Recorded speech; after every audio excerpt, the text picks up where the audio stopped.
हर हर महादेव। देवों के देव महादेव जी के चरण में प्रणाम करती हूँ, मेरा प्रणाम स्वीकार हो। माता गौरा पार्वती के चरण में प्रणाम करती हूँ, मेरा प्रणाम स्वीकार हो। गणपति ललनवा के चरण में प्रणाम करती हूँ, मेरा प्रणाम स्वीकार हो। सब गुरु भाई बहनों के चरण में प्रणाम करती हूँ, मेरा प्रणाम स्वीकार हो। माता और पिताजी के चरण में प्रणाम करती हूँ, मेरा प्रणाम स्वीकार हो। सब देवी देवताओं के चरण में प्रणाम करती हूँ, मेरा प्रणाम स्वीकार हो। गुरु भाई बहन, मैं एक कथा सुनाने जा रही हूँ। इस कथा को पूरा सुनिए और रहस्य जानिए। आधी नहीं आधी सुनने में शिव गुरु का अपमानित होती है और पूरा सुनने में ज्ञान होती है, इसलिए कथा को पूरा सुनिए और रहस्य जानिए। हर हर महादेव, घर घर महादेव। गुरु भाई बहन, एक राजा थे, बहुत बड़े राजा थे। राजा के साथ पास बहुत सारा नौकर था। कोई नौकर गाय चराते थे, कोई नौकर भैंस चराते थे, कोई नौकर भेड़ बकरी, कोई नौकर सानी पानी, कोई नौकर झाड़ू पोछा। बड़ी तरह तरह के उनके पास काम था और बहुत सारे नौकर भी थे, बहुत सारे उनके सेना थे, बहुत सारे सिपाहियों थे। राजा साहब के पास नौकर चाकर का कमी नहीं था। उसमें एक नौकर का नाम था सुखीराम। सुखीराम जो नौकर थे वो प्रिय भगवान का सेवक थे, भगवान भोलेनाथ का सेवक थे। प्रतिदिन मंदिर जाकर सुखीराम पूजा करते थे और बिना पूजा किए हुए उनका कोई काम नहीं होता था। जब तक वो पूजा नहीं करते थे, जब तक अपना स्थान नहीं छोड़ते थे, पूजा कर लेते थे, उसके बाद ही कहीं जाते थे। और राजा के घर में क्या काम था उनका, सुखीराम का? बकरी चराना, भेड़िया चराना, उनके पास वही काम था। उनकी जो पत्नी थी सुखिया, वो भी बेचारी वही करती थी, अपने पति के साथ बकरियां चराया करती थी, राजा के बकरी। क्योंकि वो जो सुखीराम थे वो बहुत गरीब थे, इतना गरीब थे कि राजा के पास उन्हें नौकरी करना पड़ता था और अपने झोपड़ियाँ बनाकर रहते थे। राजा के बकरियाँ जाके राजमहल के पास जो भी रहने का उसका जगह था उसमें बांधकर और अपना झोपड़ी में आकर रहते थे और दोनों पति पत्नी जीवन बिताते थे और वही में खुशी उनको मिलता था। क्योंकि किसी प्रकार से लोग चाहते हैं कि मेरा गुजर बसर हो जाए, तो उसी तरह अपना सुखीराम भी गुजर बसर कर रहे थे। लेकिन गुरु भैया बहन, एक दिन का बात है कि वो जो सुखीराम थे, तो सुखीराम को पूजा का सामान ज़्यादा लेना था। क्योंकि सुखिया जो उनकी पत्नी थी, वो अपने पति से बोली कि सुनिए, कल का दिन जो है भगवान भोलेनाथ का दिन है, महाशिवरात्रि व्रत का दिन है। इस दिन जो है महाशिवरात्रि व्रत का दिन है, तो पैसा थोड़ा रहेगा तो बाजार कर लेंगे और बाजार कर लेंगे, थोड़ा सा सामान लाएंगे और भगवान का पूजा पाठ कर लेंगे तनी अच्छा से। ये जो सुखीराम थे वो बोले कि अरे इसमें ज़्यादा दो पैसे का क्या ज़रूरत है, भगवान का तो हम प्रतिदिन भोजन पूजा करते हैं, तो आज भी पूजा करेंगे, कल भी पूजा करेंगे, इसमें क्या दिक्कत है। वो जो सुखीराम का पत्नी सुखिया है वो कह रही है कि नहीं महाराज, एक बहेलिया जो था शिकारी करने वाला, वो तो भर अपना जल से भगवान को खुश कर लिया था, लेकिन वैसे तो हम लोग नहीं ना खुश कर सकते हैं।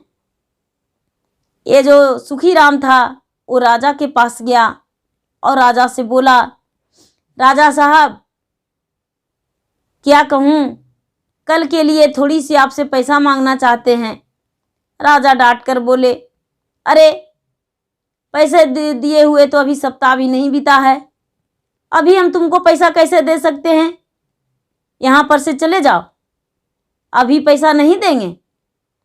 बेचारा सुखी राम आंखों में आंसू भर के अपने पत्नी सुखिया के पास चला आया और आकर कहने लगा, क्या कहूँ, राजा तो पैसा दिए से मना कर दिए, देने से मना कर दिए, नहीं दिए, इनकार कर गए, बोले कि हम तुम्हें पैसा नहीं दे सकते हैं, अभी तो सप्ताह भी नहीं बीता है, कहाँ से दूँ पैसा।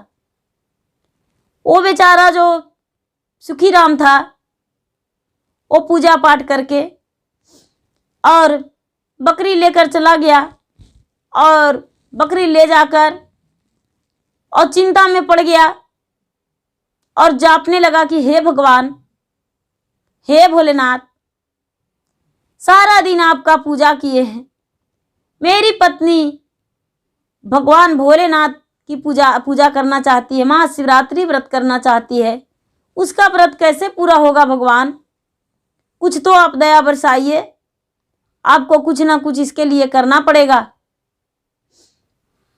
भोलेनाथ इनकी बातों को स्वीकार रहे थे, सुन रहे थे और धीरे धीरे समय बीतता गया। फागुन मास था, समय बीतता गया, दोपहर का से नीचे ढल गया दिन। तो सुखी राम का बहुत जोर से भूख और प्यास लग गया। बेचारा टेंशन में खाना नहीं जी भर के खाया था। जब प्यास लग गया तो भूखा प्यासा इनका जी तड़पने लगा, बेचैन होने लगा। अब ये कहते हैं, अब क्या करूं, मेरा पेट में भी भोजन नहीं है, पानी नहीं है, अब यहाँ पर टाढ़ है, यहाँ कोई पानी पीने का तो कोई जगह नहीं है, अब कहाँ से पानी लाऊं, मुझे इतना तो कभी प्यास लगता ही नहीं था। और वो बेचारा लेट गया जमीन पर और लेट के और कहने लगा, हे भगवान भोलेनाथ, अब मैं क्या करूं, मुझे तो जब आप मंदिर जाते हैं तो लोग कहते हैं किसका जो खाने का ठिकाना नहीं है, ढोंग करता है, पूजा करता है झूठ मूठ का। तो यदि सच्चे हृदय से आपको पूजा करते होंगे तो आप मुझे पानी पिला देंगे, और नहीं तो सचमुच में लोगों की तरह आपको भी मन में लगता होगा तो आप मुझे पानी नहीं पिलाएंगे। भोलेनाथ क्या किए कि एक साधु का रूप धारण कर लिए और साथ में मैया पार्वती भी आए, उनके साथ गणपति भी आए और कमंडल में भोलेनाथ पानी ले लिए और इसके पास आकर कहने लगे, अरे भाई, थोड़ा सा बकरी का दूध दोगे तुम। ये बेचारा बोला, बाबा आपको क्या ज़रूरत है बकरी का दूध का, ऐसे बकरी तो हम राजा का चराते हैं, लेकिन आपको बकरी का दूध हम देंगे। ये बोलते हैं, बाबा भोलेनाथ, अरे बालक, तू नहीं जानता है, मेरा बच्चा जो है दूध का भूखा है, मेरा बच्चा का थोड़ी सी दूध दे देता तो बहुत अच्छा रहता। ये जो सुखी राम था वो प्यासे पानी के बिना तड़प रहा था, जमीन पे घुलट रहा था। उसके बाद भी बाबा से बोला, बाबा आपके पास कोई बर्तन है तो दे दीजिए।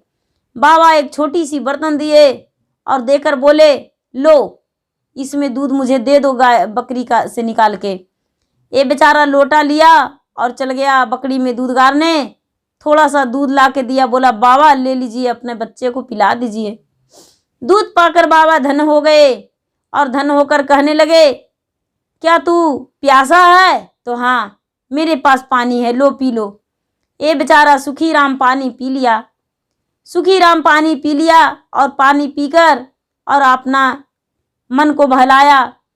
बाबा कहने लगे, क्या तू भूखा भी है? ये सुखी राम बोला, हाँ बाबा, हम भूखा भी हैं। 4 फल दिए, बोले लो ये 2 फल तुम खा जाना और 2 फल अपने पत्नी को दे देना, क्योंकि तुम्हारा जो पत्नी है कल के दिन कोई अन्न नहीं खाएगी, भूखे रहेगी। बोले कि ठीक है बाबा, हम 2 फल खाएंगे, 2 रख लेंगे। ये जो सुखी राम था वो दूध देकर बाबा को चला दिया, फल दे दिए बाबा। ये सुखी राम 2 फल खाया और 2 फल रख लिया। 2 फल रख लिया। शाम के समय में बकरी लेकर राजा के राजमहल गया और उनके बकरी को ठिकाने लगाकर और अपना झोपड़िया में आया।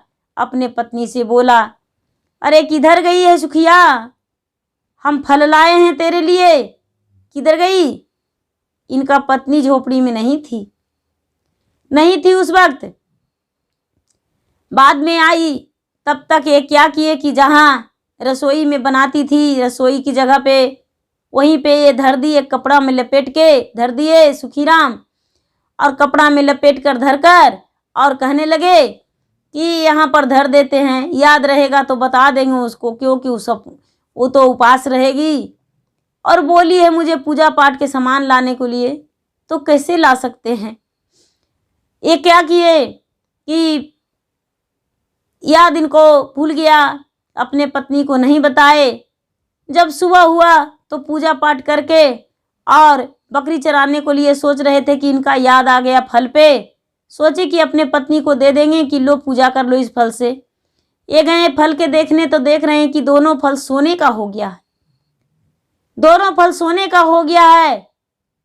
ये तो सोचने लगे और कहने लगे कि अरे सुखिया देखो, आज महाशिवरात्रि का दिन है, देखो चमत्कारी हो गया। जैसे एक बहेलिया पे भोलेनाथ चमत्कारी किए थे, उसी तरह आज है एक बकरी चराने वाले पे भी भगवान सहायता होकर चमत्कार दिखा दिए। देखो ये फल सोने का हो गया है। आते हैं बाजार से बेचकर लेकर पैसे। ये चला गया बेचारा बाजार, सोनार के घर गया और जाके सोनार को दिया। सोनार तो देखकर खुश हो गया और बोला, इसे क्या करना है? बोला, भैया मुझे बेचना है। वो बेचकर जो सोनार पैसा दिया, पैसा लेकर और जितना सामान पत्नी के लिए लेना था वो सारा सामान ले लिया और भोलेनाथ के जो भी चढ़ावा चढ़ाना था सारी सामग्री लेकर और घर आ गया। अपने पत्नी को दिया। उसके पत्नी जो थी वो पूरा खुशी खुशी पूरा थाल भर के फल फूल ले गई पूजा करने को लिए। सारी लोग इसके थाल देख रहे थे कि अरे आज सुखिया इतना सारा थाल में फल लाई है और भगवान को भोग लगा रही है। आज क्या बात है, आज राजा कितनी पैसा दे दिए हैं। जब मंदिर से निकली सुखिया तो सारी लोग कहने लगे, अरे सुखिया तुम्हें राजा कितने पैसे दे दिए हैं? सुखिया कहती है, नहीं मुझे राजा कोई पैसे नहीं दिए हैं। राजा पैसे नहीं दिए हैं, हमने मेरे पति का मेहनत का कमाई है। सारा लोग पूछ लिए, सुखिया सारी सच बता दी। जब सारी सच बता दी तो बोले कि क्या वो पैसा तुम्हारे घर अभी पड़ा हुआ है और एक फल? तो हाँ। उसमें से कुछ लोग अच्छे थे, कुछ लोग बुरे भी थे। अपने घर जाकर बोले और उसको जाकर बोले तो 2-4 मिलकर उसको घर जाकर चोरी कर लिए। तो जो फल ले गए वो फल तो चोरी करके तो उनके पास फल हो गया, सोना का और नहीं रहा। और जो पैसा लगे पैसा भी नहीं रहा। महादेव का जो जटा था वो जटा बन गया, जो पैसा था वो जटा बन गया। सुबह हुआ, ये सुखिया रात में और सुखीराम दोनों मिलकर देख लिए थे, चोर को पहचान गए थे। सुबह में बताए कि भैया ये सब मिलकर मेरा घर में चोरी कर लिया है, पंचायती बोटवा कर, और कहने लगे कि ये मेरा सोने का फल लेकर चला गया है और मेरा पास पैसा था वो भी लेकर चला गया है। लोग जब जाकर उसके घर तलाशी लिए तो सचमुच में निकल गया, लेकिन वो सिर्फ फल था। सारी लोग पंचायत के लोग बोले कि ये तो फल है, तो सोने का नहीं है। बोले देखिए भैया सोने का नहीं है, मुझे भगवान ने इसी तरह फल दिए थे, लाइए मेरे हाथों में दीजिए। जब सुखीराम अपना हाथ में फल लिए तो फल फिर से सोने का हो गया। जब फल सोने का हो गया तो ऐसा देखकर सारी लोग इनसे कहने लगे कि तुमने क्या किया है जो भगवान तुम पे इतने खुश हो गए हैं। सुखिया ने कहा, क्या कहूँ, हम प्रतिदिन भगवान के भजन करते हैं, मंदिर जाते हैं, पूजा करते हैं, और पूजा करते हैं तो भगवान ने अपना दया बरसाए हैं कि मुझे सोने का फल दिए हैं और वही फल पाकर मुझे धन हो गया, सारा खुशी मिल गया। और क्या बताऊं, सारी लोग कहने लगे मुझे भी बताओ, हम भी पूजा पाठ करेंगे। लेकिन सुखी राम जैसा निर्छल व्यक्ति कौन हो सकते हैं जो कि उतना प्रेम से भाव से पूजा करेंगे। ये तो बेचारा सच्चे भक्ति भावना से भगवान को पूजा कर रहे थे, इनके जैसा कोई नहीं। सबको बताए, झूठी सच्ची सब कोई पूजा करने लगे, लेकिन सुखी राम जैसा कोई नहीं। सुखी राम पे भगवान जैसे दया बरसाए वैसे किसी पे अपना दया भगवान नहीं बरसाए। सुखी राम उस दिन से एक अमीर, उनका सुखी राम नाम नहीं था, वो सचमुच में सुखी राम बन गए। और उनकी पत्नी जो सुखिया थी वो दुख करती थी, लेकिन उनका नाम सुखिया था। सचमुच में सुखी राम और सुखिया दोनों सुखी जीवन बिताने लगे और खुश रहने लगे। और राजा के घर बकरी चराना छोड़ दिए, अपना बकरी खरीदकर अपना बकरी चराने लगे और अपना बकरी को सेवा करके और अपना रोजी रोटी बढ़ा लिए। भाई बहना, मेरा वीडियो अच्छा लगे तो इसे लाइक कीजिए, शेयर कीजिए, सब्सक्राइब कीजिए। धन्यवाद। हर हर महादेव, घर घर महादेव।